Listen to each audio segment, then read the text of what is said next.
I am Magdalena Baczewska and you're watching Bach at Home.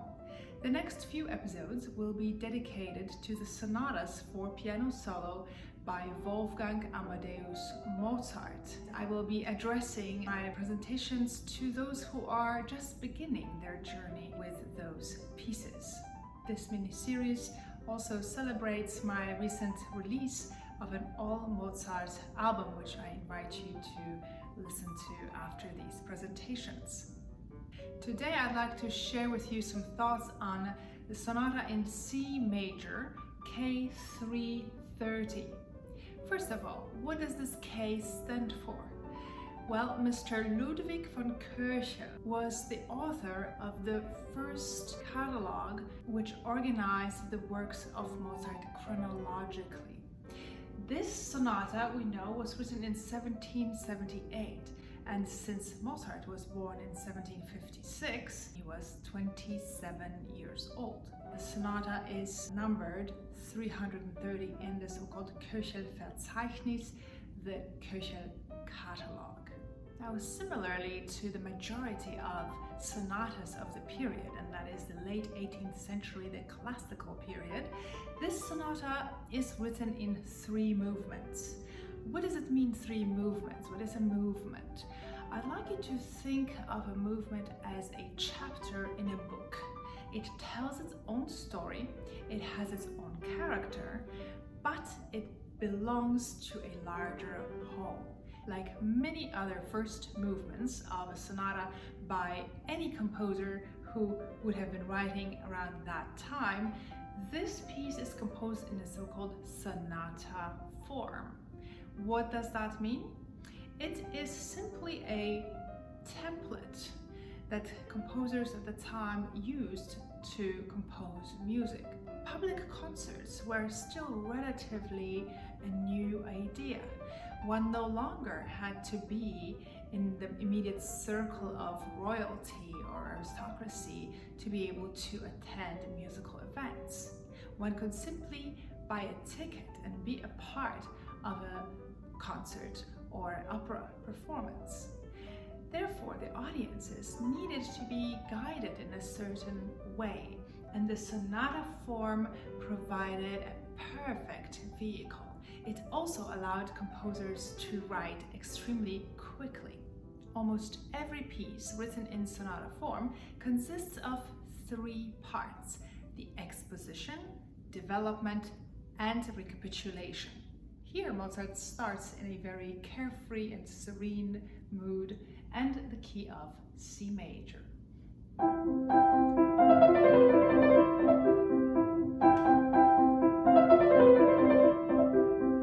So this is what we call the first theme. There will be 2 contrasting themes within the exposition section of the movement. Just notice how the repetition really drives the opening. And now Mozart ornaments by adding an extra repeated note. Now, what is the left hand doing? We must always remember that although these are pieces for piano solo, Mozart is constantly thinking in terms of orchestra and in terms of the opera.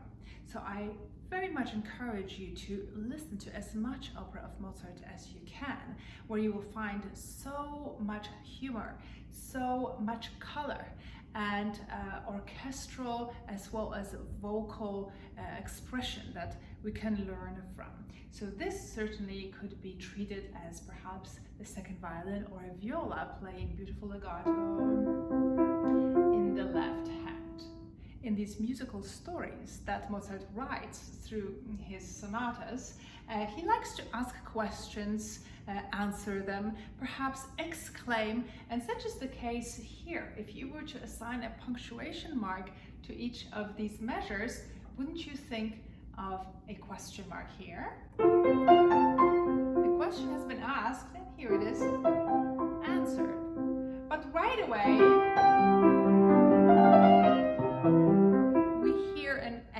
exclamation through the forte. And this is why I mention opera and the importance of listening to the various characters and their adventures, their conflicts, and the various situations that they find themselves in. It will make it much easier for you to imagine what is really going on in the music. We know that Mozart was a phenomenal improviser and he was not shy about showing it off.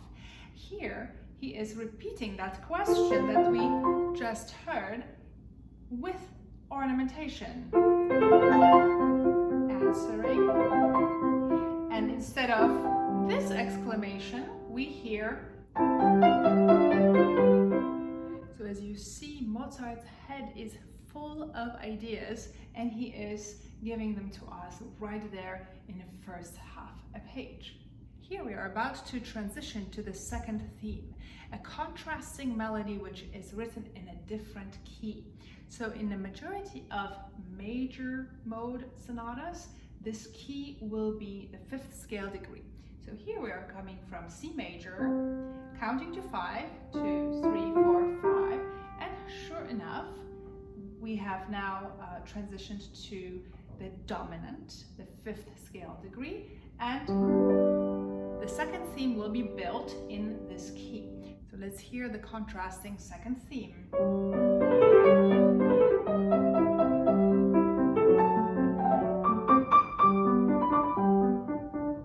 It is quite different from the perky and bubbly first theme in C major. This one is perhaps more calm and more lyrical. However, Mozart never forgets about those initial repeated notes that he presented at the beginning, and here we have them right over here, again, and left hand. Before you know it, we have exciting new tune with triplets in the left hand.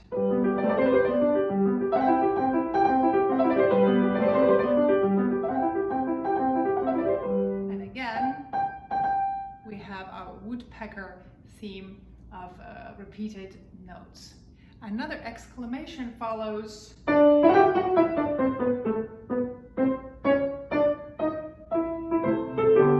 Before we reach so-called epilogue, which is yet another melody sealing the key of G major. We are now ending with a cadence to mark the end of a section.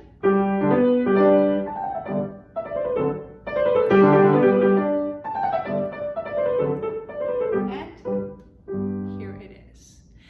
A cadence is an equivalent of a full stop on a musical sentence, which tells us we have come to a conclusion of a phrase and are ready for the next section to begin. Now you will notice in your musical score that the exposition is repeated. Why would it be repeated during Mozart's time, and should you do it today? Well, let me just say that during Mozart's time, there was no recording industry or recording devices or streaming services. And the audience who would have heard this sonata performed may have only gotten one chance to hear it. Music was quite a bit more disposable than it is today, and it was written for an occasion, and once the occasion passed, composers moved to new music. Therefore, the repetition of this section of the exposition provided the audience with one more chance to hear this delightful music. Whether or not you would like to do the same these days, it's completely up to you. Now we move on to the development section of this sonata form. As the name itself suggests, the development allows the composer to develop some of the ideas that were presented in the earlier section. In this development, Mozart departs really quite a bit from the familiar tunes, instead introducing a great deal of conflict, the same way that conflict would be introduced in a play, only later to be resolved. And how do you do this through music? Well, you can use dissonance, you can use syncopated rhythm. This chord, the diminished chord, is particularly useful in introducing conflict that is later resolved. So just listen to how Mozart presents conflict in this case. The syncopated rhythm introduces a lot of tension. And remember that the modes of expression during the late part of the 18th century were quite different from those that we know in modern times. Therefore, this was really understood as extremely tense. Mozart could have written, and that ironed out rhythm would have sounded much more calm and mellow perhaps, but because of the tension between the left and right hand, we understand this as conflict. Well, you'll be happy to know that Mozart doesn't keep us in this predicament for too long. While we start here, notice the ornamentation the second time.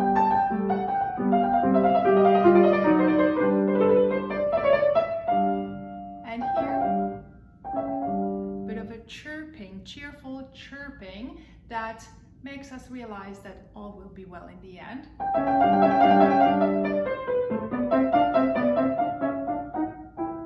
here we arrive, a familiar tune. We have made it back home. The minute you hear this tune come back, the same way you heard it at the very beginning, means that we have entered the final section of the sonata form, and that is the recapitulation, also called recap. And truly we get to recap the material from the exposition section. However, it doesn't happen note for note. The second theme, as you remember, was the more subdued and lyrical melody, which started in G major, the new key, and stayed there for the duration of the exposition. Now Mozart is going to change keys, and that is to modulate and turn the melody back into C major. So if you remember what the second theme sounded like at the beginning in the exposition section,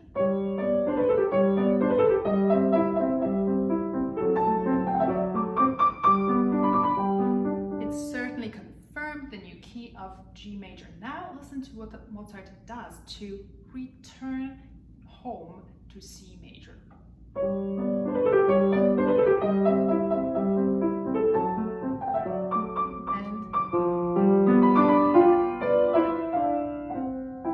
here we are back in C major. So it was really the left hand that Mozart redesigned to bring us back home. Because Mozart was so full of ideas and he loved doing things differently, simply to show off his imagination and his inventiveness, instead of this, which is the epilogue from the first section. Mozart here, instead of simply copying and pasting this melody, decides to write something completely different.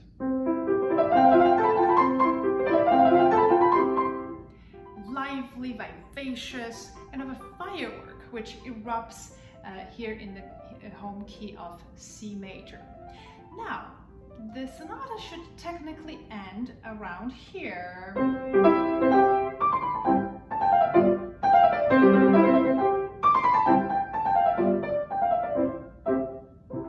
If we were to follow the same amount of bars, the same scheme as we heard in the exposition section, and that would have been just fine. But Mozart gives us a little bonus material, that extra gift here at the end as we part with the first movement, and that is called the coda, C-O-D-A. In Italian, a coda means a tail. So here you hear the tail of the piece.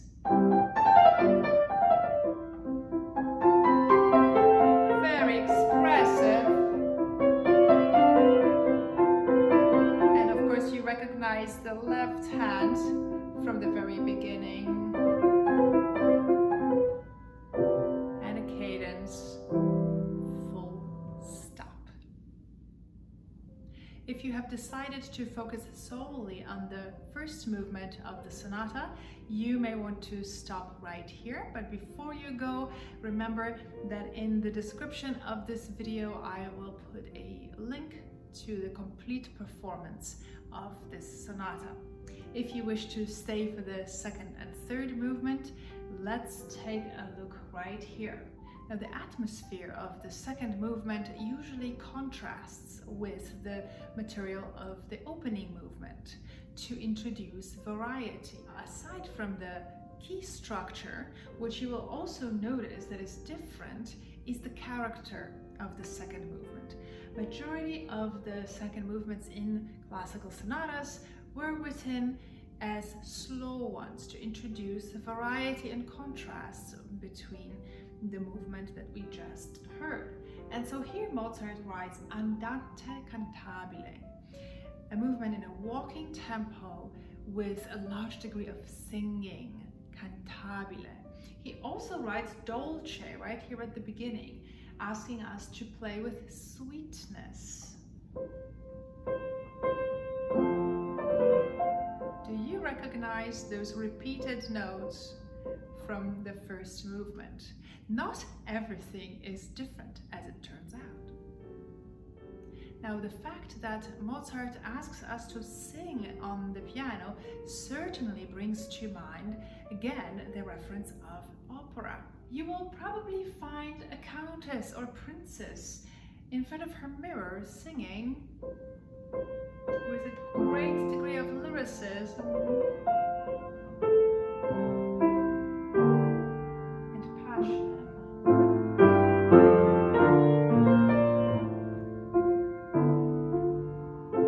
Sharing her most intimate thoughts with the audience. And it doesn't take long, if you listen to any opera of Mozart, to realize that the moods change on a dime based on the inner thoughts of the characters, as well as the situations in which they find themselves. So just listen to these very quick changes here in this passage. We have a bit of a dissonant but quiet expression, erupting in beautiful lyrical phrase, followed by an exclamation.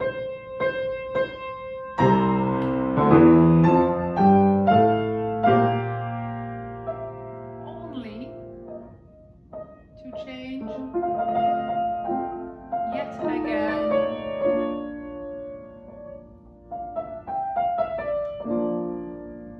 Different, more bubbly.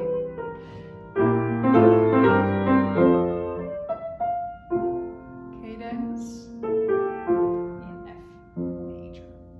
In the course of 2.5 lines of text, we have changed the mode, the dynamics and the expression multiple times. So I encourage you all to find opportunities to be as expressive as possible and find contrasts inside the music. Now, speaking of contrasts, Mozart in this next section takes us to a much darker place, from F major to F minor. And not only that, he is also introducing a very nervous and frantic repetition here in the left hand, which certainly makes one think of maybe some orchestral textures, such as cello, for example.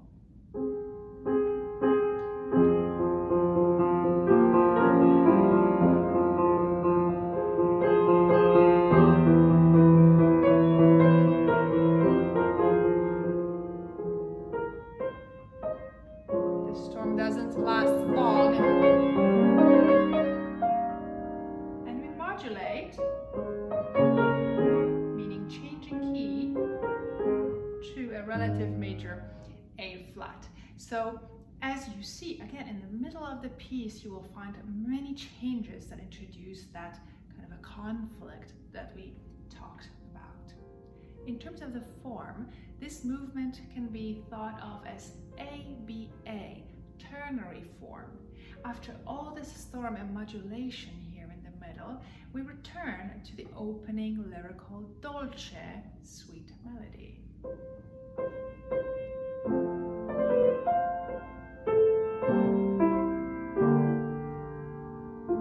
And so on. Now on to the final third movement. This finale is probably the most energetic of all three movements of the sonata. We are now back in the key of C, Allegretto.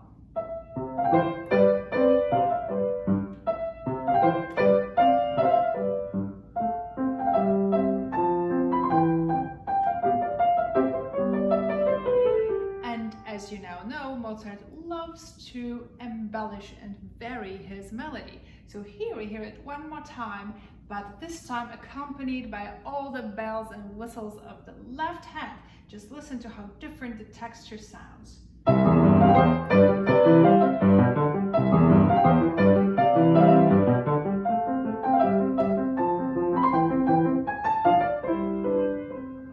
This movement is truly full of pianistic fireworks. Plenty of quick arpeggios. The word arpeggio comes from the word arpa, the harp, hence the unfolded, unrolled chord. Just listen to this.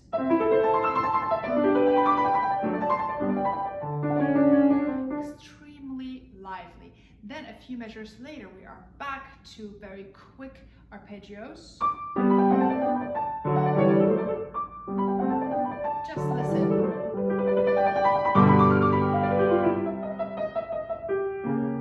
And again.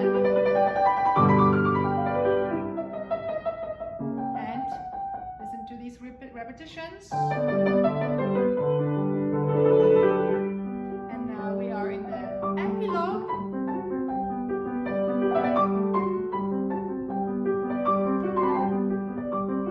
And cadence.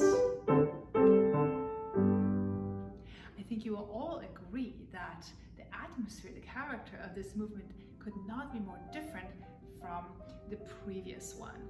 Mozart loves to trick us and to laugh with us. And so I encourage you to always find the humor in this music, because it is still very, very much alive after hundreds of years. Just take a listen to this conclusion of the third movement and notice how many times Mozart changes the inflection and how much humor comes with it. Do you remember the repeated notes? And here we are in the epilogue. Very serious.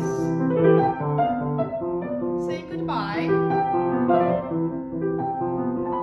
Playfully. Now a variation of the goodbye. A perfect cadence for the end of this piece would have been right here. If we were to abide by the rules of the previous section. But Mozart has something yet different up his sleeve. Let me go from here.